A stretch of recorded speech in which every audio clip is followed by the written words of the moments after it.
So friends, जब आप HOD position के लिए इंटरव्यू देने के लिए तैयारी कर रहे होते हैं या अप्लाई कर रहे होते हैं, जिसमें मैंने आपको पहले ही बताया है कि कौन सी 2-3 पोजीशंस होती हैं, या आप एग्जीक्यूटिव के लिए एग्जीक्यूटिव हाउसकीपिंग मैनेजर या एग्जीक्यूटिव हाउसकीपर के लिए तैयारी कर रहे होते हैं, आपके अंदर से एक क्यूरियोसिटी होती है कि जब आप सीनियर एग्जीक्यूटिव या असिस्टेंट मैनेजर लेवल से ऊपर के लिए जा रहे होते हैं और आपको लगता है कि पता नहीं मुझसे क्या पूछा जाएगा, तो मैं वो सारे के सारे क्वेश्चन आपके यहाँ पे डाउट्स क्लियर करने वाला हूँ। सबसे पहले हम इस वीडियो को कंटिन्यू करने में पहला पॉइंट लेंगे कि एलिजिबिलिटी क्या होनी चाहिए।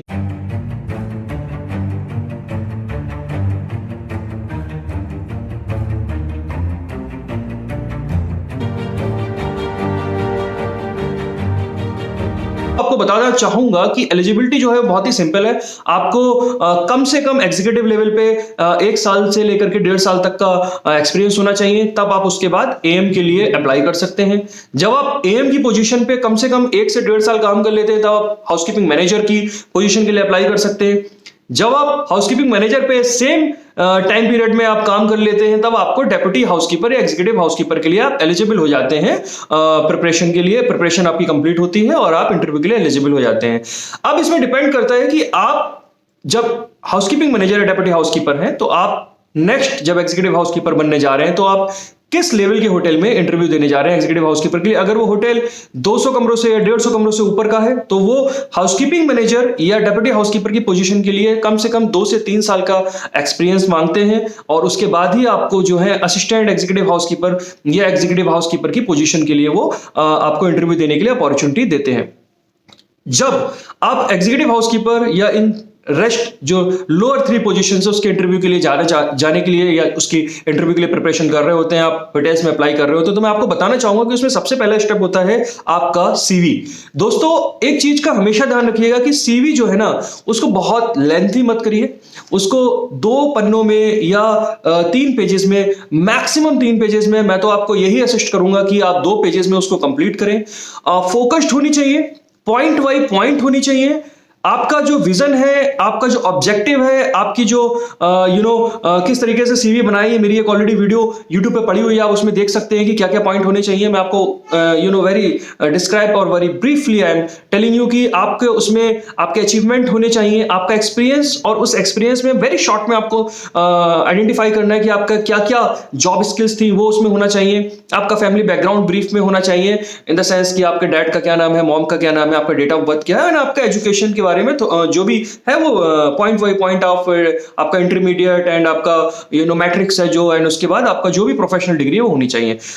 अब मैं आपको इसके नेक्स्ट लेवल की बात बताना चाहूंगा। जो अगला स्टेप है वो ये है कि आप जब इन पोजीशन के लिए ट्राई करते हैं ना, assistant manager to executive housekeeper, तो सबसे इंपॉर्टेंट रोल ये होता है। देखिए, एग्जीक्यूटिव इन हाउसकीपिंग तक तो आपका काम जो है वो बिना डिग्री, कोर्स या डिप्लोमा अगर आपने नहीं किया है, तब तक अगर आपके पास एक्सपीरियंस है और आप काम करना जानते हैं तो चल जाता है। लेकिन when you want to grow in further in this series, तो आपको मैं ये बिल्कुल बोलूंगा कि मोस्ट ऑफ द कंपनी इस पोजीशन के लिए उन्हीं कैंडिडेट्स को चूज करती हैं जिन्होंने कम से कम हाउसकीपिंग डिपार्टमेंट के अंदर 1 साल का डिप्लोमा तो किया ही हो। फर्दर 2 साल का या 3 साल का डिप्लोमा है, या डिग्री 3 साल की है या 4 साल की डिग्री है, तो it's a wonderful thing, but कम से कम 1 साल का हाउसकीपिंग डिप्लोमा होना बहुत जरूरी है। अगर आपके पास 1 साल का भी हाउसकीपिंग डिप्लोमा नहीं है और आप फर्दर ग्रो करना चाहते हैं और आपको कैपेबिलिटीज अपने अंदर दिख रही है कि आप ग्रो कर सकते हैं, आपके सामने अपॉर्चुनिटी है, आप फर्दर लेवल के लिए काम करना सीख चुके हैं या सीख रहे हैं और आपको लगता है आप ग्रो कर सकते हैं, तो आप टिल द टाइम आप एग्जीक्यूटिव हैं, जब तक जीएसए से एग्जीक्यूटिव हैं, तब तक आप कम से कम, अगर आप किसी भी कारणवश non technical hotel management performer हैं, तो आप 1 साल का डिप्लोमा तो कहीं ना कहीं से किसी ना किसी तरीके से ले लीजिए, क्योंकि अगर वो डिप्लोमा आपके पास होगा तो आप फर्दर आगे ग्रो कर सकते हैं। उसके लिए आपकी सीवी स्ट्रांग हो जाएगी और आपके लिए ये एक बहुत ही ईजी वे होगा आगे ट्रेवल करने के लिए इस लाइन में।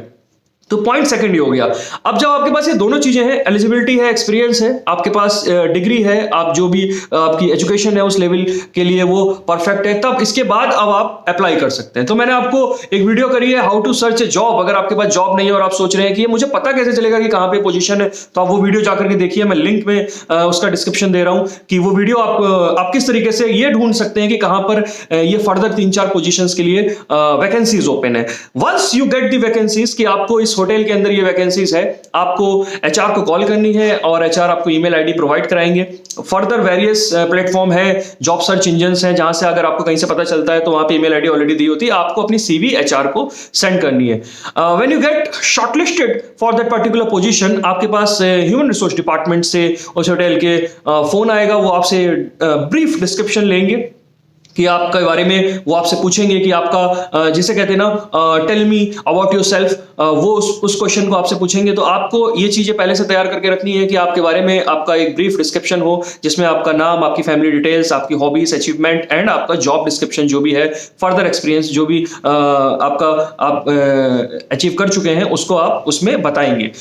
अगर अब ये चीज इंप्रेसिव है, ये आपका, इसलिए मैंने बोला कि इसकी तैयारी पहले से कर लीजिए, because this is most of the time it's a telephonic call. अगर आप उस सिटी में हैं तो वो फेस टू फेस हो जाता है, चार आपको आधे घंटे के लिए बुला के बात कर लेते हैं। बट ये एक ऐसा राउंड होता है जहां पे फर्स्ट इंप्रेशन होता है, ये वो राउंड होता है जहां पे बोलते हैं ना कि जो दिखता है वही बिकता है, क्योंकि यहाँ पे टेक्निकल वेक्निकल इतना नहीं पूछा जाता है। यहाँ पे सिर्फ आप अगर दिखते हैं तो ही आप बिकेंगे आगे। अगर आपका प्रोडक्ट, आप एक खुद प्रोडक्ट है, और अगर आप प्रोडक्ट, आप चमक दमक वाले हैं ना, आप साफ सुथरे हैं, चमक दमक वाले, प्रेजेंटेबल है, आपकी कम्युनिकेशन स्किल जो है वो ओके तो होनी चाहिए कम से कम। मैं बहुत खराब वाले को अपॉर्चुनिटी कमी मिलेगी, बहुत अच्छी तो बहुत ही बढ़िया बात है, तो इतनी है। और आपके पास अपनी जो आपने सीवी में इंफॉर्मेशन दी है उसको प्रेजेंट करने का शॉर्ट में तरीका आता है, तो आप इसमें इस राउंड को क्लियर कर लेंगे। अगर आप ये राउंड क्लियर कर लेते हैं तो फर्दर आपकी सीवी भेज जाती है एग्जीक्यूटिव हाउसकीपर के पास, जो कि, और डायरेक्टर ऑफ हाउसकीपिंग के पास, जो कि इस फील्ड के एक्सपर्ट्स होते हैं। इस पोजीशन के लिए वो आपका इंटरव्यू लेते हैं, और कॉर्पोरेट हाउसकीपर आपको कॉल करेंगे थ्रू एचआर, वो आपका इंटरव्यू लेंगे। ये एकदम कोर टेक्निकल राउंड होगा, और इसमें आपसे सिर्फ आपके बारे में थोड़ा सा पूछा जाएगा शुरू के 2 minute, and then they will start asking about the all technical and technical। अब मैं आपको बताता हूं, बहुत सारे मेरे दोस्त इस चीज से घबरा जाते हैं कि क्या टेक्निकल पूछ लेंगे, ऐसा मुझे आता होगा नहीं आता होगा, मैं कैसे बताऊंगा। देखिए, मैं आपको बताना चाहता हूं, जब कॉर्पोरेट हाउसकीपर्स इंटरव्यू लेते हैं या डायरेक्टर ऑफ हाउसकीपिंग या जनरल मैनेजर से इंटरव्यू लेते हैं, तो उनका सबसे बड़ा फोकस होता है, वो आपके अंदर एक लीडरशिप ढूंढ रहे होते हैं, वो आपके अंदर एक लीडर ढूंढ रहे होते हैं जो टीम को ड्राइव कर सके। सबसे इंपॉर्टेंट पार्ट तो टीम को ड्राइव करना है। बाकी की सारी चीजें जो हैं, अगर ऊंची नीची हैं, 19-20 है तो आपको सिखाई जा सकती हैं, बट टीम को ड्राइव करना और लीडरशिप जो आपके अंदर, वो एक कंपनी, एक ब्रांड ढूंढ रही होती है, वो सिखाने में बहुत टाइम लगता है, और कई बार तो सिखाई भी नहीं जा सकती है। तो वो अंदर से इनबिल्ट होती है, या वो आपकी अपब्रिंगिंग होती है। डे 1 से जब आप पढ़ाई कर रहे होते हैं, अपना टेक्निकल प्रोफेशनल कोर्स कर रहे होते हैं, उस दिन से वो डेवलप होना शुरू हो जाती है, एंड वो कंटिन्यूसली चलती रहती है। और जिस दिन तक आप इंटरव्यू देने पहुंचे, तब तक वो कितनी डेवलप हो पाई है और आपने अपने ऊपर कितना काम किया है, वो उस पर डिपेंड करती है। तो दोस्तों, मैं आपको बताना चाहूंगा, टेक्निकल राउंड पहले तो आपका लीडरशिप, अगर वो इफ दे गॉट कि हाँ, now the person is okay, he has a leadership skills, then they will start with the technical round. Technical round में क्या पूछेंगे?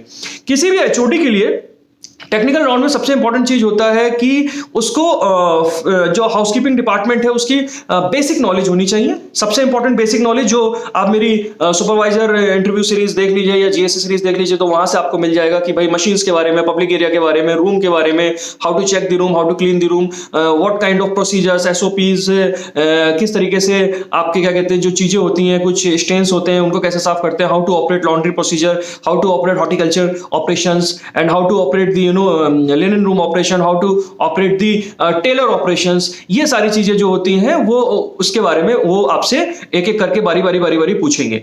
इसके बाद जो सेकंड क्वेश्चन होगा वो होगा आपका how to deliver the things throughout the day, how you start your day, and as a HOD what are the your core responsibility about the whole day. किस तरीके से आप पूरे दिन स्टार्ट करेंगे एंड किस तरीके से आप करेंगे।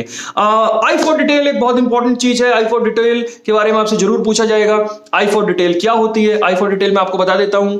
आप जब वर्क कर रहे हैं तो आप कितनी चीजें कितने कम टाइम में ऑब्जर्व कर सकते हैं, that is simply called I for detail. एक ये इंपॉर्टेंट चीज है। उसके बाद आपसे पूछा जाएगा कि आप अपनी टीम को किस तरीके से हैंडल करेंगे। तो आपको पता होना चाहिए, आपके पास कुछ 4-5 point, unique point and very catchy point होने चाहिए चाहिए जिससे आप जो उनको फट फट फट बोल दे कि भाई ये 2 4 5 तरीके हैं जिससे मैं अपनी टीम को अपने साथ मिंगल करके रखूंगा और उनसे मैक्सिमम आउटपुट लूंगा, उनको मिनिमम इनपुट डाल करके।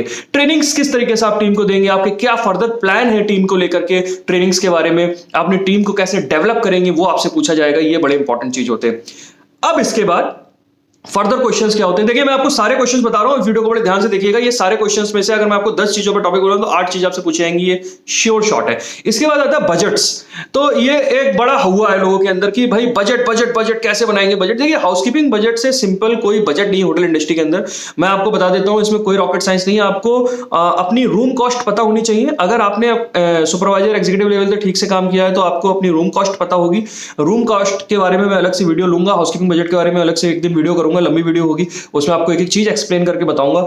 तो वो आपको पता होना चाहिए। पब्लिक एरिया आपको बजट पता होना चाहिए कि भाई पब्लिक एरिया के अंदर आप किस तरीके से अपने केमिकल कॉस्ट को इन्वॉल्व करेंगे, उसको मेंटेन करेंगे, मशीनरी कॉस्ट को किस तरीके से आप मेंटेन करेंगे, आपकी मतलब ओवरऑल ऑपरेशनल कॉस्ट जो है वो किस तरीके से रहेगी। आपकी एक रूम कॉस्ट हो गई, रूम कॉस्ट में ओवरऑल बेसिकली सारी चीजें आ जाती हैं। आपकी हाउसकीपिंग कॉस्ट है, आपकी हॉर्टिकल्चर कॉस्ट क्या होगी, आपकी टेलरिंग कॉस्ट क्या होगी, आपकी लिनन कॉस्ट क्या होगी।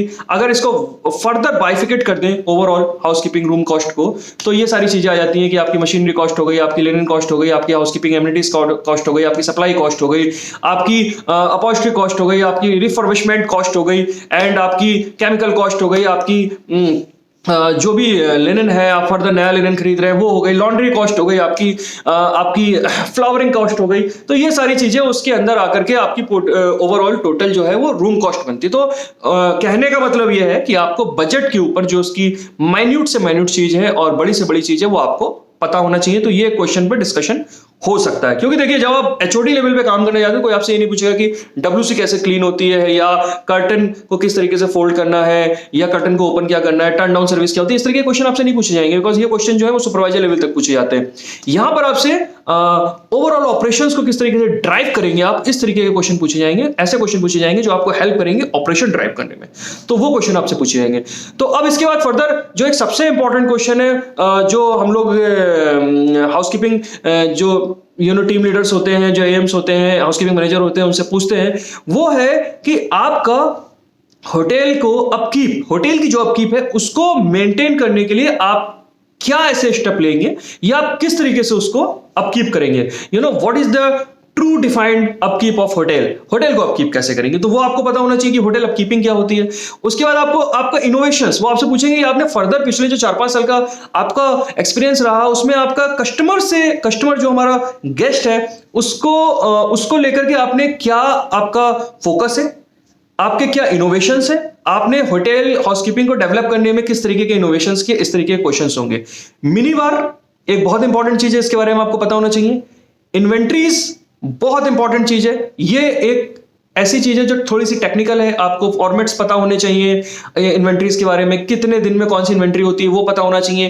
टाइप ऑफ इन्वेंट्री आपको पता होना चाहिए, कितने तरीके की इन्वेंट्री होती है ये आपको पता होना चाहिए। मिनी बार में भी सेम इन्वेंट्री, फॉर्मेट एंड आपका कितने तरीके का आपका इन्वेंट्रीज होती है, किस टाइम पे आप लेते हैं, उसका ड्यूरेशन क्या होती है, तो वो आपको पता होना चाहिए। इन्वेंट्रीज में बेसिकली मैं आपको बता दूं कि इन्वेंट्रीज में एक फॉर्मेट होता है, दूसरा ड्यूरेशन होता है, टाइप ऑफ इन्वेंट्री, 3 चीजें आपको पता होनी चाहिए। फर्दर वो किसी भी तरीके की इन्वेंट्री हो, एसेट इन्वेंट्री हो, रूम लेन इन्वेंट्री हो, मिनी बार इन्वेंट्री हो, मशीन्स इन्वेंट्री हो, इस तरीके का आपको पता होना चाहिए।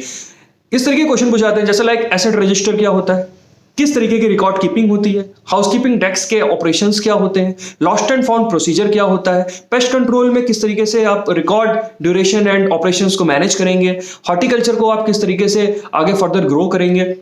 ये सारे जो है ना ये कोर ऑपरेशनल इश्यूज हैं। पीरियोडिक क्लीनिंग क्या होती है, क्या क्या चीजें पीरियोडिक क्लीनिंग में आती हैं। पीरियोडिक क्लीनिंग वीकली हो गई, फोर्टनाइटली हो गई, मंथली हो गई, एंड देन क्वार्टरली हो गई, हाफ ईयरली हो गई, एंड देन फर्दर आपकी ईयरली हो गई। तो उसके अंदर कौन कौन सी चीजें, मतलब वीकली में क्या क्या पॉइंट आप लेंगे, हाफ ईयरली में क्या क्या पॉइंट आप लेंगे, क्वार्टरली में क्या लेंगे, फोर्टनाइटली में क्या लेंगे, ईयरली में कौन कौन सी चीजें आप इन्वॉल्व करेंगे। तो ये सब चीजें आपको वहां पर आपसे पूछी जाती हैं कि आपको पता होनी चाहिए, क्योंकि फर्दर आप ऑपरेशन जब चलाएंगे तो आपको यही सारी चीजें आनी चाहिए। लॉन्ड्री ऑपरेशन में आपको जब आप एग्जीक्यूटिव हाउसकीपर या हाउसकीपिंग मैनेजर का इंटरव्यू ले रहे हैं तो आपको केमिकल्स की नॉलेज होनी चाहिए। आपको फर्दर ये पता होना चाहिए कि हाइजीन किस तरीके से आप लॉन्ड्री की मेंटेन करेंगे, जो आपका लॉन्ड्री से प्रोडक्ट निकल रहा है वॉश होकर के उसकी क्वालिटी चेक कैसे आप करेंगे, लॉन्ड्री वेंडर कैसे सेलेक्ट करेंगे, और लॉन्ड्री के क्या कहते हैं जो पैरामीटर्स हैं उसको आप कैसे चेक करेंगे। तो ये एक फर्दर एक ये चीज हो गई। इसके बाद जो सबसे इंपॉर्टेंट क्वेश्चन आता है वो आता है वेंडर मैनेजमेंट।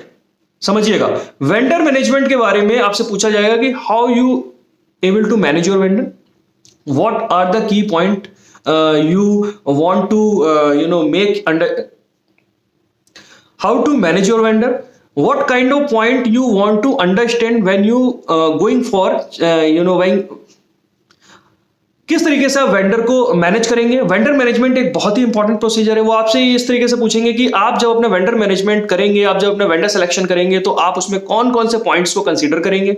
वेंडर सिलेक्शन या वेंडर मैनेजमेंट जब आप करेंगे तो आप किस तरीके के चेक एंड बैलेंसेस लगाएंगे।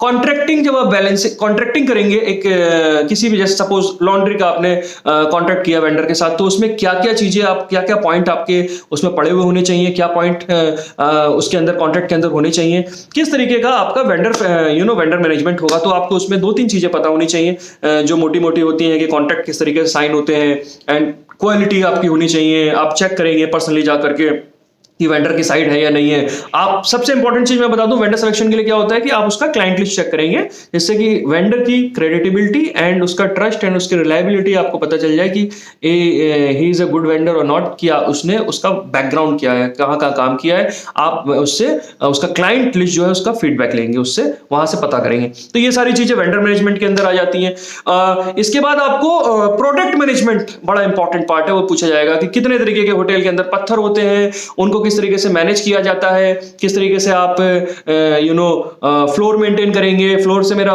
मतलब यहाँ पे स्टोन से है, नॉट कॉरिडोर, रूम फ्लोर। आप कारपेट किस तरीके से मेंटेन करेंगे, आप हैवी कर्टन, सिल्क कर्टन किस तरीके से मेंटेन करेंगे, क्योंकि जो बड़े होटल होते हैं ना वहां पे बहुत एक्सपेंसिव चीजें होती है, तो उसको मेंटेन करना kind of art. Upkeeping of product जो मैंने बोला वो एक तरीके की आर्ट है और वो एक तरीके की साइंस है। उसको सिर्फ साफ सफाई तक सीमित रखा तो वो बहुत ही बड़ी एक तरीके से मैं कहूंगा कि नादानी होगी, क्योंकि वो जो है वो एक तरीके की साइंस है।